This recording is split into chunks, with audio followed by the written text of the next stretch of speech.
Bonjour à tous, bienvenue. Merci de nous rejoindre ici en plein cœur de ce Salon des maires. Troisième journée, journée au cours desquelles on parcourt ensemble les sujets du quotidien, les sujets que les élus connaissent, partagent, gèrent au quotidien, magnifiquement, très souvent. On va parler aujourd'hui dans ce nouvel épisode, on va parler des centres-villes, on va parler de cette importance notamment de la redynamisation de nos cœurs de ville un peu partout en France. On a le plaisir d'être avec celles et ceux qui gèrent très bien ces dossiers. Madame la ministre Jacqueline Gouraud, bonjour. Bonjour. Caroline Cailleux, bonjour, présidente de l'Agence nationale de cohésion des territoires.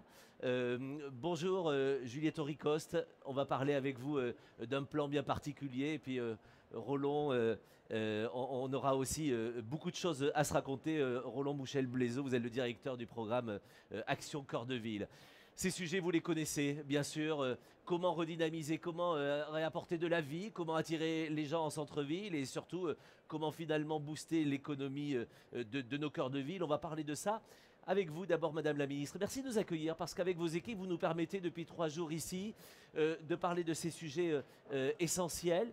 J'aimerais voir avec vous en fait à quels besoins répondent finalement les programmes mis en place par l'ANCT, par votre ministère sur ces sujets. Alors, bien évidemment, cela part d'un constat, qui est Oui. un constat que tout le monde pouvait faire, c'est-à-dire des centres-villes dans les villes moyennes et les plus petites villes qui se paupérisaient, avec des fermetures de magasins, avec des étages au-dessus des magasins où on voyait des cartons empilés C'est et vrai. non plus des logements existants.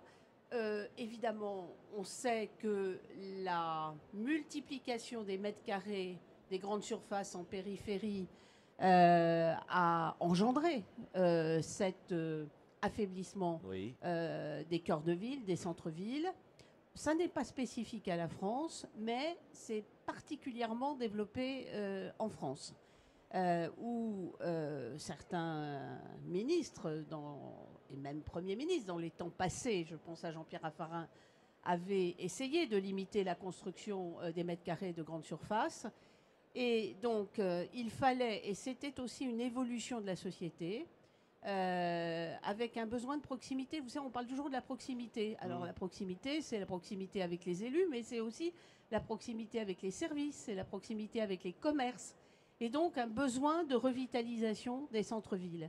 Et c'est la raison pour laquelle il a été imaginé, construit, Action Cœur de Ville pour les villes moyennes. Il y en a 222 en France et ça fonctionne magnifiquement, Très bien, oui. dont Beauvais, Dans Beauvais, on va en la parler ville de d'ailleurs. la J'ai des questions. présidente de la NCT. Exactement. Et évidemment, nous avons inventé aussi un nouveau programme pour les plus petites villes, c'est-à-dire moins de 20 000 habitants, mais sans plancher de population.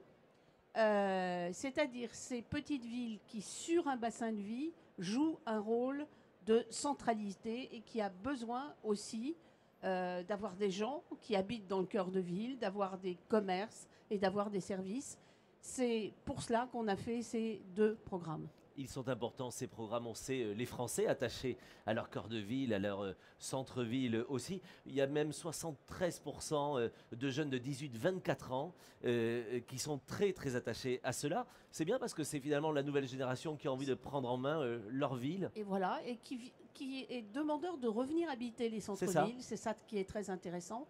Et peut-être aussi, vais-je insister sur un autre point, c'est qu'il n'y a pas de modèle standard, si je Oui. puis dire. C'est les projets des collectivités territoriales qui sont soutenus. Parce qu'il y a bien sûr des recettes communes. Oui, il y a Mais, des leviers de revitalisation voilà, importants. mais les projets sont les projets que veulent construire les maires, les élus locaux. Et évidemment, c'est très important de le signaler. Et nous avons toute une politique aussi de soutien et de reconquête des friches au cœur des villes, Oui. qui est extrêmement important. Des friches qui sont des friches de logement ou industrielles, ou de la SNCF, par exemple. C'est un vrai sujet dans beaucoup de villes. C'est des choses qui sont très communes à beaucoup Bien sûr. de villes, mais qui en même temps sont traitées comme les élus l'entendent, avec aussi des développements comme les tiers-lieux, qui sont des endroits dans un monde où le télétravail se développe, où on est content de se retrouver quand même quelque part et pas seul chez soi pour faire ce qu'on appelle le coworking Bien en sûr. bon français. Oui. Voilà. Et vous le dites bien, quels sont les leviers de revitalisation commerciale justement que proposent ces deux programmes? Alors il y a plusieurs leviers. Il y a d'abord un accompagnement technique en ingénierie, comme on dit aujourd'hui, Oui, avec la mise à disposition de chefs de projet, par exemple, dans les petites villes de demain, ou de managers de commerce de centre-ville, aussi bien, surtout sur Action Cœur de Ville d'ailleurs. Ça, c'est un premier outil qui est très important. Deuxième outil très important, je vous le disais toujours tout à l'heure, des financements opérationnels sur les friches. oui, Dans le plan, il y a eu, vous savez, ce grand plan de 100 milliards, il y a eu une enveloppe qui a été réservée pour les friches et qui a été prolongée parce qu'il y a eu un très grand succès. Alors les friches, elles ne sont pas toujours dans les cœurs de ville, oui, hein, mais il y en a aussi dans les cœurs de ville. bien sûr. Et puis, je voudrais aussi préciser que ces politiques publiques, Action Cœur de Ville et Petite Ville de demain, l'une a été déjà fondée sur la durée du mandat ces Petites Villes de demain, et que récemment, le président de la République a annoncé, le Premier ministre, la prolongation d'Action Cœur de Ville jusqu'en 2026. C'était, le Premier ministre allait à Blois au congrès de Villes de France, présidé par Caroline Cailleux, et annoncé, c'est quelque chose de très important. Puis il y a d'autres outils, mais je ne veux pas être trop technique, comme des outils qu'on appelle les ORT, les opérations de revitalisation du territoire, qui sont des outils qui donnent des facilités pour gérer les dossiers dans les cœurs de ville. Vous faites beaucoup de déplacements, Madame la Ministre, on vous voit sur le territoire, vous étiez dans l'Aude encore il y a quelques jours. Qu'est-ce qu'ils vous disent les maires et qu'est-ce que vous voyez, vous, de l'impact de ces programmes en fait? Qu'est-ce qui évolue grâce à ces programmes justement en termes de vitalité commerciale mais aussi numérique? Alors, dans l'Aude, on a eu un congrès des maires très intéressant parce qu'il y a eu le congrès, mais précédé d'une réunion qui a été imaginée par le préfet de l'Aude, qui est, avec le président de l'association des maires, qui a été une réunion entièrement consacrée à l'ingénierie. Et ça, c'est très intéressant parce que ça a pu mettre en exergue, au fond, le rôle de l'Agence nationale de cohésion des territoires, dont je salue le directeur général Yves Le Breton, qui est un rôle, bien sûr, aussi d'apporter de l'ingénierie sur les territoires, mais aussi de coordonner l'ingénierie qui existe déjà sur les territoires. Nous avons un rôle de complémentarité, de subsidiarité en apportant de l'ingénierie sur les territoires, c'est-à-dire au fond d'apporter de l'ingénierie qui n'existe pas parce qu'elle est techniquement très compliquée ou un manque de moyens humains. Il y a de moyens dans certains départements. Et puis les maires sont très contents qu'on puisse venir leur apporter de l'aide et ils se sentent soutenus dans cette politique, au fond, je vais utiliser un mot que j'aime beaucoup, de contractualisation. Oui. C'est-à-dire qu'on passe des contrats avec les communes, soit directement, soit par l'intermédiaire de ce qu'on appelle le CRTE, c'est-à-dire le contrat de relance et de transition écologique, qui est signé à l'échelle des intercommunalités, mais qui, bien sûr, est un espace de politique publique où se retrouvent toutes les politiques publiques que nous avons mises en place, c'est-à-dire en plus d'Action Cœur de Ville et de Petites Villes de demain. Je pense notamment à France Service, qui est absolument complémentaire de cette politique, où je pense à cette politique de nouveaux lieux, nouveaux liens, c'est-à-dire ces politiques, je dirais, à but de rencontres sociales sur les territoires avec des espaces consacrés à cela. Je voulais vous remercier parce que vous connaissez par cœur votre dictionnaire de 800 pages des acronymes. J'aimerais bien que vous puissiez me l'offrir parce que je m'y fais toujours pas. Mais en tout cas, merci beaucoup. Caroline Cailleux, Madame la Présidente de l'Agence nationale de cohésion des territoires, vous entendez évidemment ce que dit si bien Madame la Ministre sur cette utilité de la NCT. Comment vous pitchez, vous, l'utilité justement de l'agence que vous présidez quand on parle de redynamisation commerciale et numérique? À quoi ça sert au quotidien? Comment vous l'expliquez autour de vous? Alors, je vais revenir, malgré que la ministre ait déjà presque tout dit, sur l'origine de cette agence. Oui. Elle a été voulue dès 2017 par le président de la République et j'étais encore au Sénat quand il l'a annoncée. Elle a été finalement portée sur les fonds baptismaux à partir de 2020. Alors, ce n'était pas une période idéale pour démarrer une agence, mais le directeur, le préfet Le Breton, a pris la mission à bras-le-corps et nous avons ensemble fait des déplacements quand c'était possible et beaucoup de visio et de débats par l'intermédiaire des visioconférences. Et cette agence, elle a pour but de coordonner un certain nombre de programmes. Madame la ministre vient de parler de Cœur de Ville et de Petites Villes de demain, Oui. mais parler de France Service, et il y a tout ce qui concerne les agences du numérique. Et le but de ces programmes portés par l'Agence de cohésion des territoires, c'est en fait de répondre aux attentes des communes ou des intercommunalités. Et c'est l'interlocuteur privilégié des communes, c'est le préfet du département. Bien sûr. C'est lui le délégué territorial. Oui. Et donc, quand nous allons sur le terrain, je dirais presque une fois par semaine, quand ça nous a été possible, nous présentons les dispositifs de l'agence. En dehors de ces dispositifs, Jacqueline Gouraud vient de parler de l'ingénierie. Elle est gratuite pour les communes de moins de 3500 habitants et pour les intercos de moins de 15 000. D'accord. Donc, comme l'a dit aussi la ministre, nous ne faisons pas à la place de. Il y a des agences d'aménagement du territoire, je pense à celle présidée par Jean Rotner, la FNO par exemple, oui.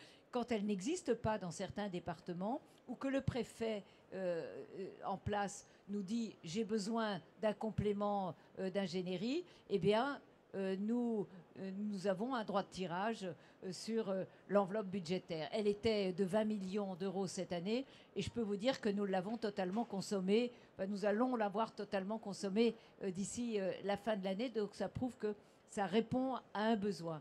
Et puis, encore une fois, tous ces programmes, ils ont été co-construits par, j'allais dire, à la fois avec l'agence, mais à la fois aussi avec les associations d'élus, l'association de Villes de France, qui est l'association des villes moyennes, mais l'association aussi des petites villes.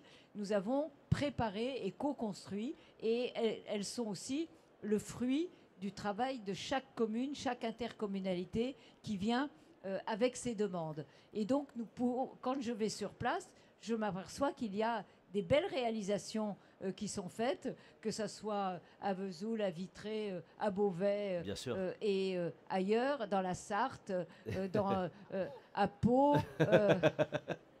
Je regarde. C'est placé ni vu ni connu, merci beaucoup. Oui. Je vous ai vu, Jacqueline Gouraud. Donc voilà, je pense que c'est des dispositifs qui sont à la disposition des élus et je suis assez fière des propositions que l'on peut faire au territoire. On va parler de Beauvais dans un instant, bien sûr. Parlez-moi juste en quelques mots du rôle exact de ces délégués territoriaux. En fait, ils sont là sur le terrain pour créer ce lien, pour engager les projets, pour les soutenir. Comment vous le définissez, ce rôle primordial? C'est l'interlocuteur, le préfet est l'interlocuteur privilégié des territoires, des élus locaux, des présidents d'intercommunalités. Et c'est lui qui nous sollicite, Yves Le Breton et moi-même, et puis, je dirais, les différentes équipes. Bien sûr. Mais j'allais dire, c'est un dialogue que nous avons, qui est très constructif et qui nous permet d'être le plus réactif possible par rapport aux élus. Emmenez-moi dans le cœur de ville de Beauvais. Vous avez mis en place l'action cœur de ville, justement. Bien sûr. Racontez-nous comment ça se passe si on se balade avec vous. Racontez-nous en quoi ça profite à votre belle ville et ce que ça vous a apporté. Alors, évidemment, nous avons signé notre convention, nous, en 2020. Et il y a un volet commercial, un volet aménagement de la ville. Et puis, il y a un volet culture et logement.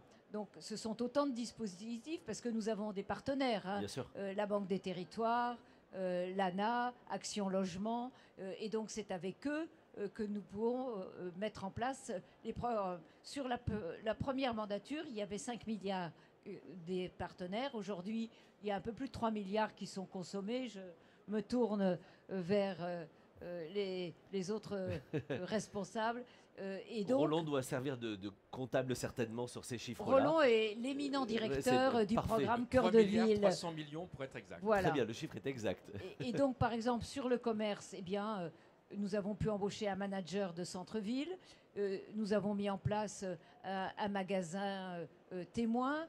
Nous avons mis en place un certain nombre de petites boutiques tests.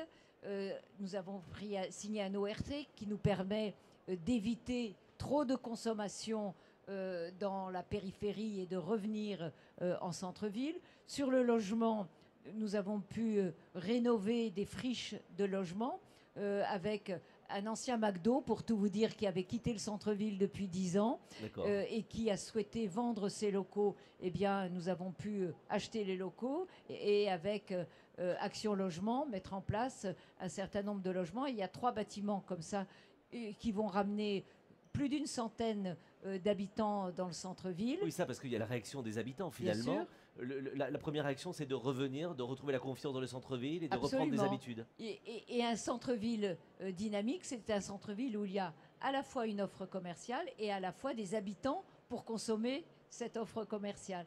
Donc ça, ce sont des programmes que nous avons pu mettre en place avec Action Logement et la Banque des Territoires. Puis sur un plan culturel, nous rénovons un espace à côté de la cathédrale de Beauvais qui fait partie du centre-ville, et donc nous allons y faire un centre culturel avec des galeries, avec un certain nombre d'animations. Donc vous voyez, c'est un programme très complet, et ce programme, je l'ai vu constater dans d'autres communes évidemment, et c'est extrêmement positif pour nos centres-villes.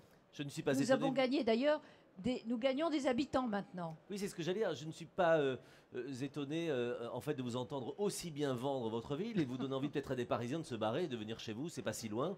C'est le moment écoutez, que les jamais. notaires me disent qu'il y en a beaucoup et que j'ai pas assez de maisons. Alors Très bien. Voilà, donc. Si vous faites en plus la fortune des notaires, il faut qu'ils vous remercient. Madame la ministre, est-ce que ces programmes vont se poursuivre et se prolonger? C'est évidemment la question que l'on peut se poser. Peu importe. Oui, je vous l'ai dit tout à l'heure, ces 2 programmes sont prolongés sur l'ensemble du mandat municipal, et c'est très important d'avoir une vision pour les maires, bien sûr, sur l'ensemble du mandat territorial. Bien évidemment, j'insiste peut-être, et en écoutant Caroline, je me disais qu'il fallait aussi insister sur le rôle du numérique. Oui.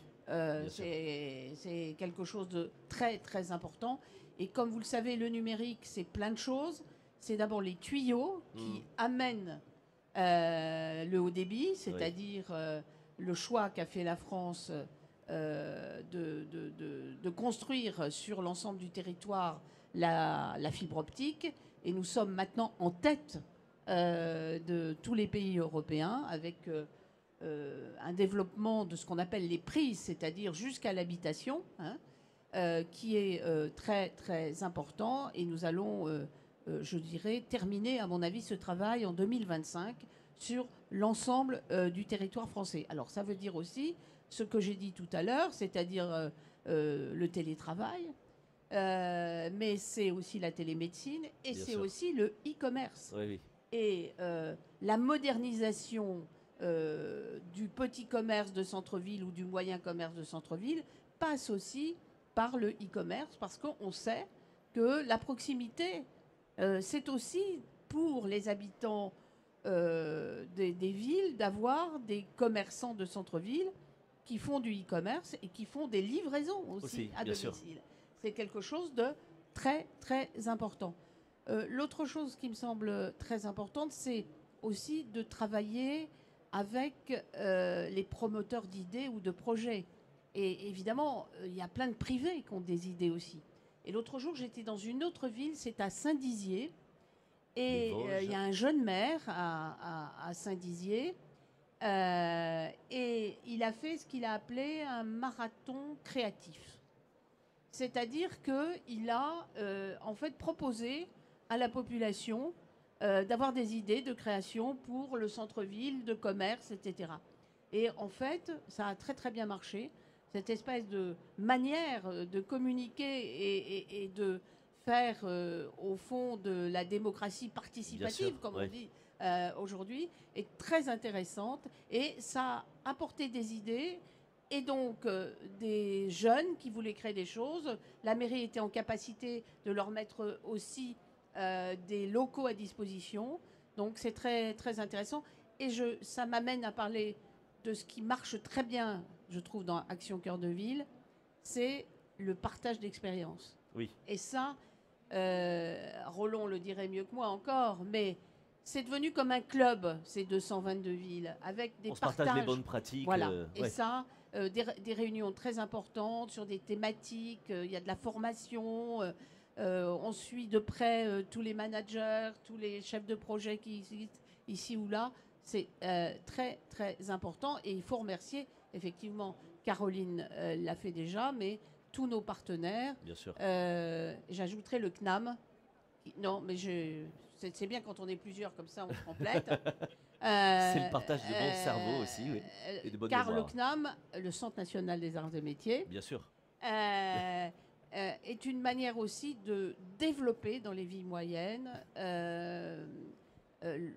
l'enseignement, la formation, et c'est très important. Merci Madame la Ministre pour ce partage et merci Madame la Présidente de la NCT aussi pour ce témoignage sur Beauvais.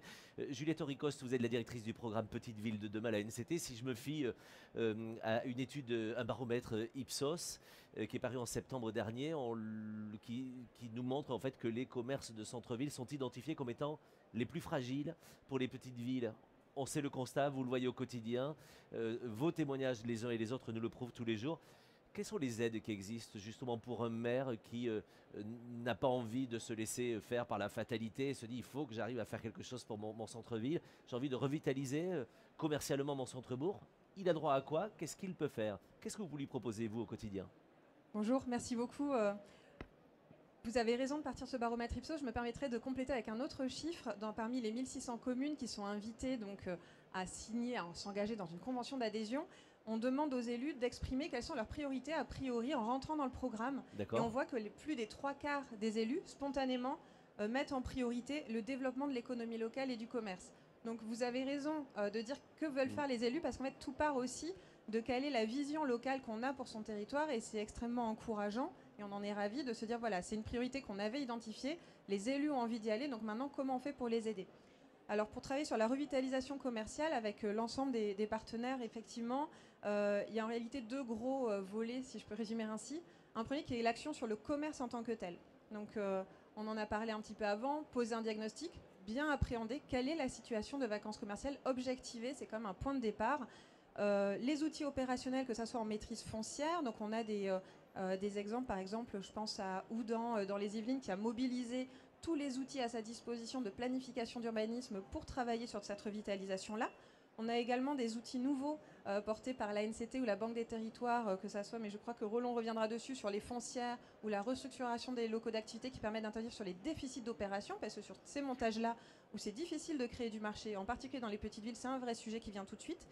L'animation avec les managers de commerce, et puis, comme l'évoquait Madame la Ministre, la notion de club. Donc Petite Ville de demain, c'est le petit frère à plusieurs types d'actions cœur de ville, et notamment, on s'inspire de ce qui marche, et notamment de cette notion de club qu'on est en train de constituer. Donc ça, c'est un peu le premier volet. Donc on a une offre de service complète qui est à disposition en ligne, qui est activée, mise en forme de manière plus pédagogique par les délégués territoriaux que sont les préfets de département. Oui. Et le deuxième grand volet sur lequel c'est indispensable de travailler de manière concomitante, c'est de recréer du flux là où on veut remettre des commerces. Parce que ça bien, se décrète pas. Comment est-ce bien qu'on d'avoir relance la Exactement. fréquentation? Relancer la fréquentation, c'est finalement aller mobiliser toutes les politiques publiques. Oui. Parce que recréer de la fréquentation, ça veut dire qu'on a envie d'y aller. Ça veut dire que c'est beau. Donc c'est retravailler l'espace public.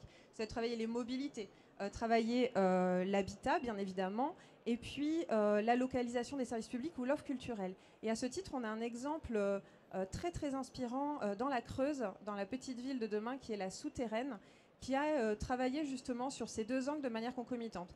À la fois un travail sur l'installation des commerçants avec une aide à l'installation pendant 3 ans à hauteur de 50% de la prise en charge du loyer plafonné à 250 € de mémoire, et également le travail sur la requalification de tout l'espace public. Donc la rue, la place publique sont très très belles. Enfin, je vous invite vraiment à aller dans la Creuse. J'y étais en janvier, c'est très beau même en hiver.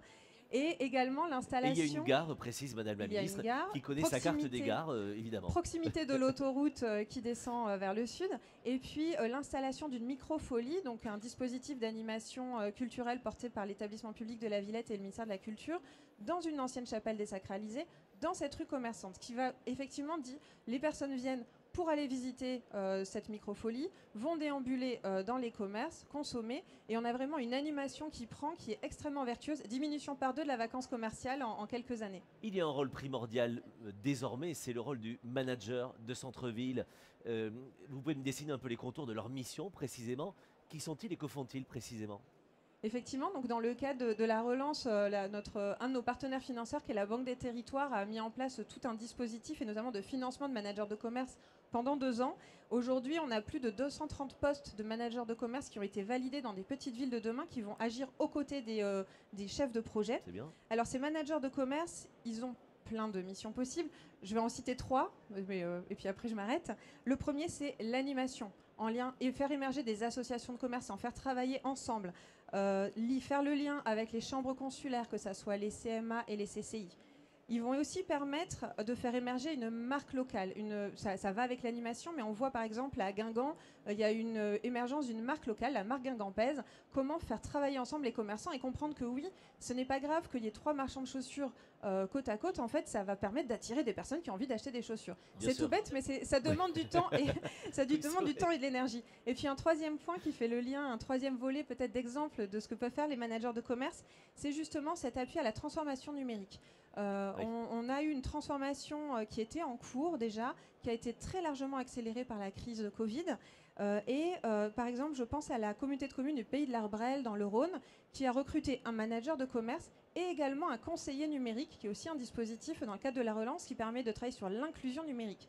Pourquoi c'est important ? On parle beaucoup de l'inclusion numérique pour tout le monde, pour les personnes peut-être un peu plus éloignées, mais l'inclusion numérique, c'est aussi pour les commerçants. Parce que ça suppose quand même de transformer l'appareil commercial, ça suppose aussi d'être à l'aise avec ces outils-là, et ce n'est pas forcément le cas de tous, et on voit qu'on a une transformation rapide. Et là, dans cette communauté de communes Pays de l'Arbrel, on a vraiment un travail en synergie de ce manager de commerce et du conseiller numérique qui va permettre d'accompagner, en lien avec les acteurs locaux que je citais plus tôt, notamment les chambres consulaires, d'accompagner ces commerçants à s'emparer de ces opportunités. Caroline Caillot, on parle là de votre quotidien Beauvais finalement, ces managers de commerce notamment, ces quelques réussites et ces quelques idées, c'est ce que vous vivez au quotidien chez vous. Exactement, et puis le manager de commerce, il se renseigne aussi sur les futures vacances et sur comment il peut les remplacer. Donc il a un vrai travail, j'allais dire, au-delà du commercial pur, d'information, il vient nous faire le point. Et on voit ensemble comment on peut remplacer tel ou tel commerçant ou comment on peut l'aider à se former au numérique pour finalement être un dépôt de quelquefois de produits d'Amazon ou de... Bon, je devrais citer personne, mais...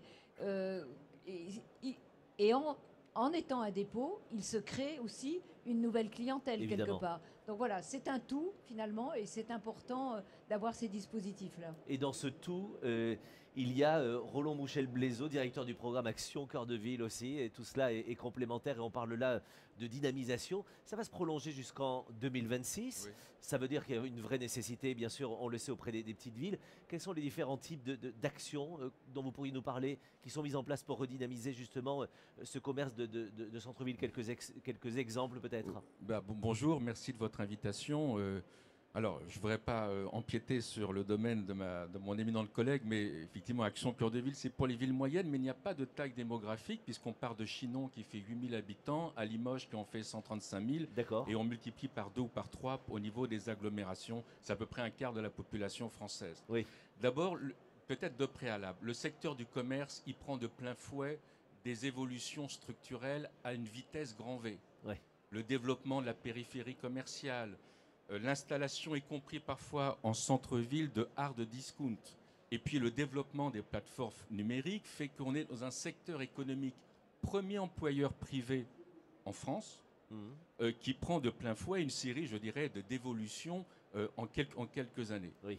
Deuxièmement, et c'était très bien dit par les interventions précédentes, le commerce, il s'inscrit dans une politique globale. Il n'y aura pas de commerce en centre-ville s'il n'y a pas d'habitants en ville.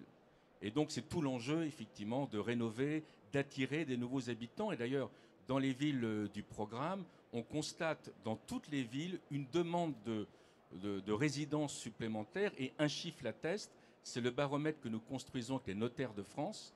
Et notamment en 2020, au moment où, en 3 ans, on avait plus 14% de ventes d'appartements et de maisons dans les villes moyennes, alors qu'il y avait en 2020, par exemple, une baisse au niveau national. Et puis, c'est aussi le moment où il faut qu'on ait envie d'aller, non seulement de résider, mais d'aller en centre-ville, de pouvoir y aller. Oui. L'accessibilité du Bien centre-ville. On est passé d'une période souvent du tout bagnole à une période où on ne pouvait plus accéder au centre-ville. Donc c'est à la fois le stationnement, la mobilité douce, les navettes électriques. Beaucoup de villes, d'ailleurs, développent ces nouvelles formes de mobilité pour qu'on puisse venir, bien sûr, consommer du centre-ville. Et puis, il faut aussi avoir des produits d'appel, si j'ose dire. C'est-à-dire que quand, par exemple, vous avez des cinémas qui se implantent ou qui se réimplantent en centre-ville, un théâtre qui se rénove ou un centre culturel qui va se créer, quand vous avez les services de santé, les administrations, je me souviens d'une ville, je ne veux pas dire laquelle, où les services de la ville et de l'agglomération de 800 personnes avaient été installés dans une ville périphérique. Eh bien, c'est autant de personnes qui ne viennent pas en centre-ville, etc. Et donc c'est le moment où les élus choisissent pour redessiner leur centre commercial à ciel ouvert, qui est le centre-ville. Oui, le repenser. De repenser. Jacqueline Gouraud parlait il y a quelques instants du numérique. Il y a le click and collect aussi, finalement, qui Oui, gagne mais, ces cœurs de ville. Je vais y venir, mais je pense qu'il faut passer du plus dur au plus soft. Ah. Le plus dur, c'est la restructuration foncière. Madame la ministre, la présidente, on en parlait, et ainsi que Juliette.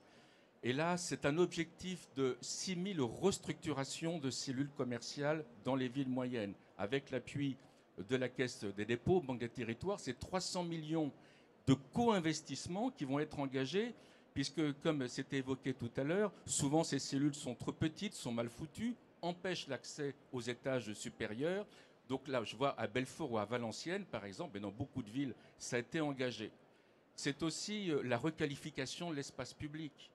Et ça, les rues piétonnes, ou en tout cas semi-piétonnes, les circulations apaisées, c'est le cadre de vie. Et puis, c'est la modernisation des commerces eux-mêmes. Et donc là, on a bien sûr la numérisation. Alors, dans le jargon que vous aimez bien, c'est du figital. Je vous ai rien dit. Non, mais c'est du figital où à la fois nos concitoyens aspirent à avoir du contact humain, du conseil, du service après-vente, mais en même temps, ils veulent pouvoir commander rapidement et avoir rapidement leurs produits. Pendant la crise sanitaire, il y a eu énormément d'initiatives prises dans chacune de nos petites et moyennes villes. Et notamment, beaucoup de municipalités ont aidé les commerçants à mettre, avec bien sûr le soutien du programme, à mettre en place des plateformes numériques, des marketplaces, comme on dit, Oui. à mettre en place du click and collect collectif. Parce que quand vous êtes dans une petite cellule, vous ne pouvez pas le faire. Etc., etc. Donc il y a eu toute cette aide et cet engagement des collectivités locales pour le faire. Je voulais aussi insister parce qu'il y a énormément de projets en ce sens. C'est le développement des marchés forains, des circuits courts, des marchés de producteurs. Et d'ailleurs, beaucoup de maires, je parle sous le contrôle de Mme Cailleux, ont dit mais que ces marchés de producteurs, ces marchés forains, ont très bien fonctionné. La rénovation des halles, parlons celle de Pau ou d'autres villes. On l'aura fait. Oui, non, mais ou d'autres villes. J'étais notamment récemment à Dax, où c'était assez génial, parce que les halles sont en plein centre-ville, à côté du marché forain, et de la cathédrale, et que c'était non seulement une halle de produits alimentaires locaux, et au-dessus, il y avait une grande enseigne culturelle. Donc à la fois, vous alliez vous substanter en bonne substance et en même temps vous alimenter par du produit culturel. Il y a beaucoup d'inventivité dans toutes nos villes. Quand vous parlez du Béarn, évitez de parler de Dax juste après. Il y a encore des querelles de clochers et de territoire, on le sait. C'est un petit clin d'œil à Vous mes savez, amis on du a réussi à Sud-Ouest. faire un binôme entre Castres et Mazamet, donc on peut y arriver. Vous avez raison. Et la Véronnée que je suis accepte de parler à des lotos, vous voyez, donc ça marche aussi. Petite question, parce qu'on le voit avec le plan de relance, on a différents outils mis en place, notamment le fonds de restructuration. De quoi s'agit-il précisément? Ah oui, comme ça et évoqué. qui peut en bénéficier Alors, d'ailleurs? il y a à la fois le plan phare qui est le fonds phare qui est le fonds friche, y compris pour des friches commerciales très importantes. On voit par exemple à Mont-de-Marsan, je reprends encore les Landes, hein, mais ça vous l'avez cherché. Exactement. Où des investisseurs privés, d'ailleurs la ministre a eu tout à fait raison d'insister sur l'importance de l'investissement privé. Les 5 milliards du programme, c'est une sorte de fonds d'amorçage pour attirer de l'investissement privé, vont rénover des anciennes nouvelles galeries pour en faire du commerce, un hôtel, des logements, etc. etc. Bon, je ne sais pas.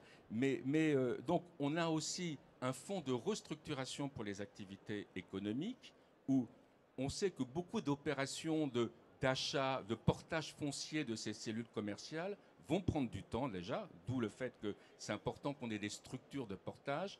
Et quand ces opérations vont se déboucler, elles risquent d'être déficitaires.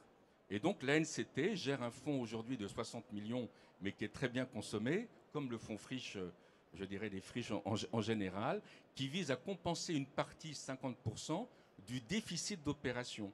Parce que nous sommes dans des territoires qui, même s'ils sont de plus en plus attractifs, et qu'on manque d'ailleurs d'offres de logement, paradoxalement, on est sur des niveaux de prix de marché qui ne permettent pas toujours de sortir à l'équilibre. Évidemment. Donc c'est important, comme le fonds friche, on finance le déficit pour permettre la sortie de ces verrues urbaines. On va proposer à la salle de poser des questions aux gens qui sont autour de nous de le faire. Juste Caroline Cailleux, en un mot, on est bien d'accord, on parle là de la richesse, des cœurs de ville, des centres-villes, etc. On n'est pas là pour opposer la périphérie de ville au cœur de ville, parce qu'il y a aussi des projets nécessaires alentour. L'idée, c'est la bonne cohabitation entre tous les projets. L'idée, c'est la bonne cohabitation, mais il faut quand même être vigilant pour ne pas développer l'extérieur par rapport à l'intérieur. Parce que les commerçants ont toujours cette litanie, on ne peut pas stationner, et quand on sort de la ville, il y a des grands parkings. Mais ce n'est pas vrai, parce qu'on a tous des parkings souterrains, on a tous mis en place, vous l'avez dit, des navettes électriques, et nos centres-villes sont accessibles. Et de plus en plus. Et l'avantage des ORT, c'est de pouvoir s'opposer à un développement débridé des zones extérieures. Et ça, je crois que c'est un très bel outil que nous avons tous adopté. Il y a juste 6 cas en France où des préfets ont utilisé ce pouvoir pour suspendre des projets d'implantation en périphérie. Donc, c'est en application. Et c'est parfois nécessaire. Merci de me provoquer avec des acronymes encore, Caroline Cailleux. L'ORT, je vous promets, je vais le sortir en repas de famille dimanche. Je vais faire le malin. Des questions, des remarques, peut-être des témoignages pour celles et ceux qui sont avec nous au cœur de ce salon des maires. Mesdames et messieurs, bonjour madame. Oui. Je vous invite à vous présenter si vous le souhaitez. Eh bien, je suis Danielle Cornet, maire de Pontchâteau en Loire-Atlantique. Très bien. Bonjour madame la ministre, bonjour madame la présidente, bonjour mesdames, messieurs. Un bonjour général. Votre question madame. Ce que j'ai entendu là ce matin, j'y suis vraiment à 100% d'accord puisque nous le vivons. Nous avons reçu madame la ministre il y a quelques mois à Blain pour la signature de l'ORT. Et donc à Pontchâteau, nous allons avec la communauté de communes du pays de Pontchâteau-Saint-Gildas-des-Bois nous engager dans la signature d'une ORT. Vos témoignages sont vraiment des témoignages concrets. Je me suis retrouvée dans nos démarches actuelles grâce à cette adhésion que nous avons signée. Nous avons engagé un manager de centre-ville, nous avons engagé un chef de projet. Et madame aussi, maire de Beauvais, je vous rejoins tout à fait dans les problématiques que vous avez évoquées sur la réhabilitation de notre cœur de ville comme un lieu de destination, un lieu de vie, d'habitat, un lieu où venir chercher à trouver à la fois faire ses achats, mais trouver aussi la culture, vraiment un lieu de destination. On a besoin de nécessaire. réhabiliter les centres-villes. Merci beaucoup. Peut-être un exemple sur En quelques mots, s'il vous la plaît. foncière. La foncière, ça nous a permis d'engager la réhabilitation d'un commerce, de financer l'autonomie du logement au-dessus pour accueillir dans un espace très spacieux une future famille avec des enfants en cœur de ville. Voilà. Et ils sont gâtés, Bravo. évidemment, et vous aussi. Bravo. Merci. Merci, Madame Merci. le maire, de nous d'avoir témoigné. Après Madame la maire, est-ce qu'il y a d'autres élus, d'autres témoignages, des réclamations, des je ne suis pas content, je suis d'accord, je ne suis pas d'accord, etc. Apparemment, on a dit beaucoup de choses autour de cette table. Je ne vois pas de main levée. Pas d'appartement à vendre ou de voiture à louer, tout ça, ou l'inverse. Dans ce que j'entends là, on est en train de se dire que vous avez pris en compte les uns et les autres non seulement les problématiques du terrain, que vous leur donnez les moyens, l'énergie. Vous ne les laissez pas seuls, parce qu'il y a quelque chose qui me plaît dans ce témoignage-là, c'est qu'en fait on est en train de dire aux élus, vous n'êtes pas seuls, vous faites partie d'un club, il y a une ingénierie, il y a Yves avec ses équipes formidables à l'Agence nationale de cohésion du territoire qui les accompagne. C'est aussi ça le maître mot. Vous n'êtes pas seuls, on est là. Oui, c'est ça. C'est la présence de l'État intelligente, un État accompagnateur qui accompagne les élus locaux. Pragmatique. Voilà, pragmatique, qui leur apporte des moyens techniques, financiers. Évidemment, il y a le partenariat avec l'ensemble des collectivités territoriales et souvent sur un certain nombre de programmes qu'on a cités, un département ou une région peut intervenir en complément. Et c'est bien la preuve, si vous voulez, tout ce que nous disons ce matin, c'est que l'alliance, si je puis dire, de l'État, donc du gouvernement, et des collectivités territoriales, c'est vital. Évidemment. Et c'est comme cela qu'on réussit à développer les territoires. Les politiques publiques, elles doivent être complémentaires entre les collectivités territoriales et l'État. Et c'est ainsi que le bateau France, si je puis dire, fonctionne. Parce qu'il y a aussi, et ça c'est très fort, je me permets de le dire là, dans ce congrès des maires, il y a en France cette volonté toujours de liberté locale, comment dire, d'aimer la proximité avec son conseil municipal et son maire, etc. Mais il y a aussi en même temps cet attachement à la présence de l'État, qui est un État fédérateur, accompagnateur et qui garantit l'équité sur les territoires. Je dis bien l'équité. Oui. Et aujourd'hui, on est dans une démarche où je crois que il y a une certaine, comment dire, maturité qui s'est installée dans les esprits, où on comprend bien aussi qu'il faut aider davantage certains territoires que d'autres. Parce que c'est comme ça, les gens de Hauts-de-Seine, je ne cible personne, mais ils ont un peu moins besoin de l'aide de l'État que des gens de la Creuse ou de la Lozère. Je le dis aussi simplement que ça. Ou des quartiers difficiles de la banlieue parisienne. Évidemment, je fais très attention à ce que Bien je dis, sûr. parce que aussi, il faut arrêter d'opposer la ville et la campagne, les grands et les petits, etc. Nous avons besoin d'avoir un esprit de concorde positive, de construction entre l'État et les collectivités territoriales. Je pense que, comment le dire, dans le discours actuel, ambiant, je dis ça comme ça, il faut s'attacher, voilà, comme des moules sur un rocher ou des berniques, comme vous voulez, pour que la construction de la France et la France soit solide. Et merci pour ça. Caroline Cailleux, je termine ici notre marathon de 3 jours à travers nos émissions sur ANCTV, mais c'est peut-être l'occasion de remercier aussi les équipes de l'Agence nationale de cohésion des territoires. Yves Le Breton les représente formidablement bien. Elles sont en coulisses, mais elles font aussi un boulot formidable, et vous le dites, en soutien aux élus, et vous les représentez vous aussi formidablement bien ici. Je vous remercie. Et d'ailleurs, je reviendrai sur le titre à la fois de la fonction ministérielle de Madame la Ministre et du nom de notre agence, cohésion des territoires. Donc ça veut bien dire, c'est recoudre les territoires, les faire vivre ensemble. Et nos villes, dans les départements où il n'y a pas de métropole, elles sont des pôles de centralité. Elles sont des villes à la campagne, des villes avec des territoires ruraux autour. Donc c'est, je crois, ça la force de ce programme mis en place, de ces programmes mis en place par l'agence, de pouvoir faire en sorte que les territoires ont appris à vivre ensemble, à travailler ensemble et à s'enrichir des programmes des uns et des autres. Et moi, je crois que si je prends l'exemple de Beauvais, pardonnez-moi, mais nous sommes une agglo d'une centaine de milliers d'habitants avec moi je suis cœur de ville, 3 villes, petites villes de demain, et ça va donner un coup de pouce phénoménal à notre territoire. Et merci de le dire aussi bien. Bravo Yves, à vous et vos équipes. Je me prépare à la succession de Michel Drucker, il y en a pour 50 ans, mais je voulais en profiter moi aussi pour remercier ces équipes de la NCT qui portent ce projet et que j'accompagne tous les mois pour des émissions spéciales, et les équipes techniques au son, à la lumière, à la vidéo, et Sabrina en particulier avec l'équipe Gens d'événements. Merci mesdames et messieurs de nous avoir accueillis dans votre joli salon. On peut repartir avec les fauteuils, ils sont vachement bien. Et vous savez quoi, ça se fait normalement entre gens sympathiques. On peut applaudir vos invités, Madame la Ministre, Madame la Présidente, Juliette Rollon. C'était un plaisir. On vous souhaite une joyeuse journée, une bonne fin de Salon des Maires. Le marathon continue. Ne soyez pas sages, ça ne sert à pas grand-chose. À bientôt.